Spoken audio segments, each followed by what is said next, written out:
हर हर महादेव, हर हर महादेव, हर हर महादेव। हर काशी विश्वनाथ भगवान शिव, जिनकी पुनीत पावन शिव महापुराण की कथा श्रवण करने के लिए अपन सब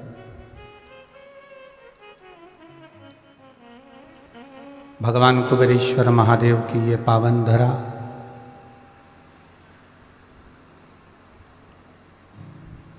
जिस भूमि पर भगवान कुबेर भंडारी का सुंदर मंदिर निर्माण चालू है,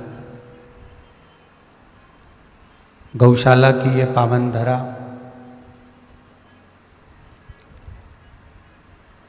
जहाँ से ये पावन चरित्र शिव महापुराण का कथा के क्रम में आगे बढ़ते बढ़ते अपन इस पावन चरित्र को, हनुमत चरित्र को श्रवण करने के लिए बैठे हैं। भगवान शिव की करुणा, भगवान शंकर की कथा जो जीवन का सुख प्रदान करने वाली,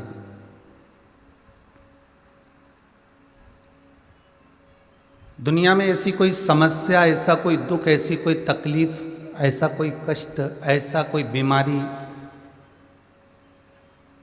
ऐसा कोई रोग जो मेरे करुणा सागर शंकर जिसका निवारण ना कर पाए।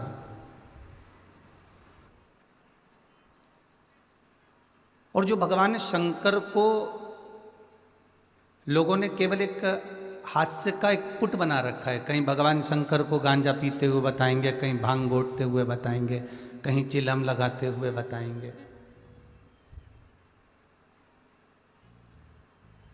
पर कभी विचार करना, जो राम नाम की मस्ती में डूबा हुआ होगा, जो भगवान के नाम की मस्ती में डूबा हुआ होगा, जो राम और कृष्ण की मस्ती में डूबा हुआ होगा, उसको किसी चीज के नशे की जरूरत पड़ती ही नहीं है।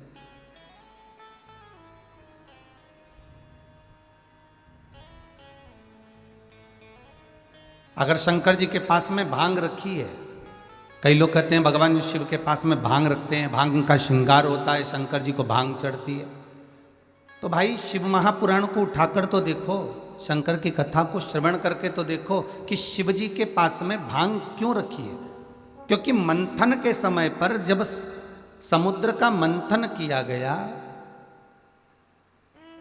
सुमेरु की रई बनाकर, शेषनाग की नेति बनाकर, कच्छप भगवान की पीठ पर उस रई को रखकर जब मंथन का क्रम प्रारंभ किया गया, तो उस मंथन में सबसे पहले जो निकली वो गौ माता निकली। और गाय के निकलने के बाद जो विष प्राप्त हुआ, उस विष को ले जाकर किसको दिया जाए। आपको कथा में पहले भी कहा, घर में जो ठंडी रोटी रखी रहती है, ना तो बहू खाती है ना सास खाती, ना बहू खाती है ना बेटा खाता। बहू सोचती है कि मैं अपने पति को क्यों खिलाऊं, ना पति खाएगा ना बहू खाएगी।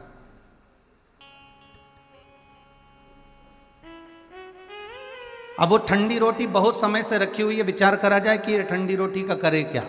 तो सास का एक नियम है, रोज बहू जब घर में रसोई घर में खाना बनाती है तो सास एक राउंड रसोई घर में लगा कर जाती है, एक बार घूम कर जाती है। सास को रसोई घर से कोई दिक्कत नहीं है कि बहू क्या कर रही है, क्या बना रही है, उससे तकलीफ नहीं है। सास को ये देखना है कि रोटी कितनी बची है, सास को ये देखना है कि सब्जी कितनी बची है। और सास जो रोटी बची हुई होती है, जब गरम गरम भोजन बहू लाकर सास के सामने रखती है, मम्मी लो भोजन कर लो, तो सास कहती है बेटा दाल अच्छी बनी है, मुझे ठंडी रोटी ला दे। क्योंकि सास को मालूम है ठंडी रोटी ना बहू खाएगी ना अपने पति को खाने देगी, और मैं भी अपने पति को खाने नहीं दूंगी। ये रोटी बाद में या तो कुत्ते को डाल दी जाएगी, या रोड पर फेंक दी जाएगी, या फिर कोई बिल्ली को डाल दी जाएगी, या कहीं गाय को दे दी जाएगी। घर का नुकसान क्यों हो?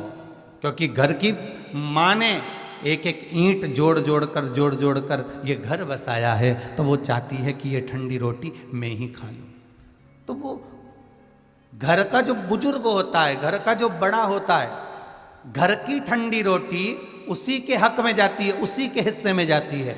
उसी तरह जब मंथन में लक्ष्मी जी निकली, भगवान के हिस्से में चली गई। मंथन में अमृत निकला, 33 कोटि देवताओं के हिस्से में चले गया। और मंथन में गौ माता निकली, वो देवहित में चली गई। पर मंथन में जो विष निकला वो महादेव के हक में आया, क्योंकि देव अधिदेव महादेव ये देवताओं के भी देव हैं। अर्थात भगवान नारायण हो, ब्रह्मा हो, इंद्र हो, आदिक आदिक जितने देवता, जितनी देवियाँ, ये जितने देवी देव हैं, इन सब का अगर जगत में कोई पिता है, जगत का कोई देव है, तो वो महादेव ही है। महाराज जो अमृत पिए वो देव है, और जो विष पिए वो महादेव है। क्योंकि विष पीना कोई सरल नहीं है।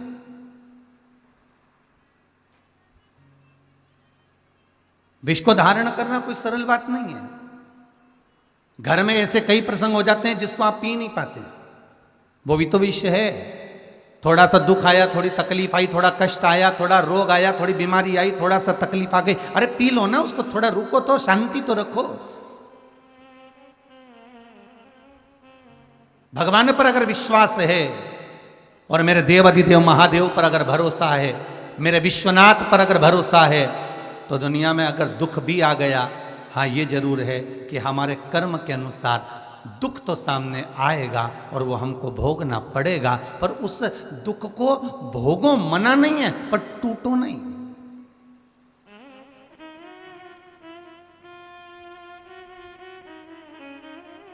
कई लोगों के खबर आती है, महाराज जी हम तो बड़े तकलीफ में हैं, हम बड़े कष्ट में, हम बड़े दुखी, हम तो मर जाएं तो अच्छा। अरे तो मरने से कौन सा फायदा होगा? मरो मरो सब कोई कहे, मर के देखे कोई, मरो तो ऐसा मरो कि फिर संसार में जन्म ना होई। हम तो मर जाएं तो अच्छा। कई लोग फोन करके कहते हम तो बड़े तकलीफ में, बड़े दुखी हो गए परिवार से, कुटुंब से, हम तो मर जाएं। तो कितनी बार मरोगे? जहां पर नौकरी कर रहे हो, सर्विस कर रहे हो, उस नौकरी में, उस सर्विस में अगर ड्यूटी पूरी नहीं करोगे तो नाइट ड्यूटी में लगा दिया जाएगा, पर नौकरी तो पूरी करवाई जाएगी, ड्यूटी पूरी कराई जाएगी। 8 घंटे की अगर ड्यूटी है, 8 घंटे की नौकरी है, 8 घंटे की सर्विस है, तो 8 घंटे पूरे लेगा मालिक। उसी तरह अगर मान लो अभी तुम्हें दुख मिला, तकलीफ मिली, कष्ट मिला, और तुम प्राणों को त्याग दिए, तुम मर भी गए, तो ये मत सोचना कि तुम्हें मुक्ति मिल जाएगी। फिर जन्म लेना पड़ेगा, फिर भोगना पड़ेगा, फिर मरो, फिर जन्म लेना पड़ेगा। पर जितना दुख अभी झेल रहे हो उससे 1000 गुना फिर झेलना पड़ेगा। इसलिए नौकरी पूरी कर कर जाइए, अपना कर्म पूरा कर कर जाओ, अपनी ड्यूटी पूरी कर कर जाओ। और जितना अपना नौकरी, अपनी सर्विस, अपनी ड्यूटी पूरी कर कर जाओगे तो रात को नींद जो लोगे वो चैन की लोगे। और अगर सोचा कि मैं तो मर जाऊं तो अच्छा, मैं तो चले जाऊं तो अच्छा, तो मरो। फैशन चल रहा है मरने का, तो आजकल अखबार खोलो, जब मालूम पड़ जाए कि ये मर गया, वो मर गया, मरो। पर तरीका चेंज करो। ये जहर खाकर मर जाना, रस्सी बांधकर मर जाना, कुएं में डूब के मर जाना, ये थोड़ा चेंज करो। अब की बार अगर मरने की प्लानिंग आए तो ये चेंज करना है कि मैं भजन करते करते प्राणों को त्यागूं, जिससे मेरा अगला जन्म ही नहीं हो। मैं स्मरण करते करते, मैं भगवत भजन करते करते, मैं नाम जाप करते करते, मैं नाम कीर्तन करते करते, मैं भगवान शिव की आराधना करते करते, मैं शंकर का अनुमोदन करते करते, मैं भगवत चित्त को धारण को।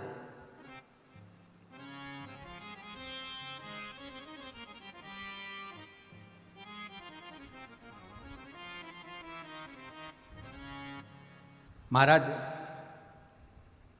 कभी तो सुनेगा महाराज,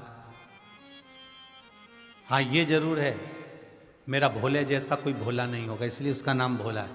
कभी तुमने किसी देवता का नाम इतना सरल देखा? भोला, एकदम भोला शब्द ही एक ऐसा हो जाता है बिल्कुल भोला है, एकदम कोई मतलब ही नहीं। कितना आनंद में बैठा, इतनी भरी ठंड में, इतनी भरचक ठंड, चारों तरफ पानी गिर रहा है, बर्फ गिर रहा है, ओले गिर रहे, कोहरा पड़ रहा। आप में से कितने लोग हैं जो इतनी भरचक ठंड में शंकर जी के मंदिर गए हो तो कुनकुना पानी करके लेकर गए? थोड़ा ताता ताता पानी, थोड़ा कुनकुना कर कर, थोड़ा गर्म कर कर,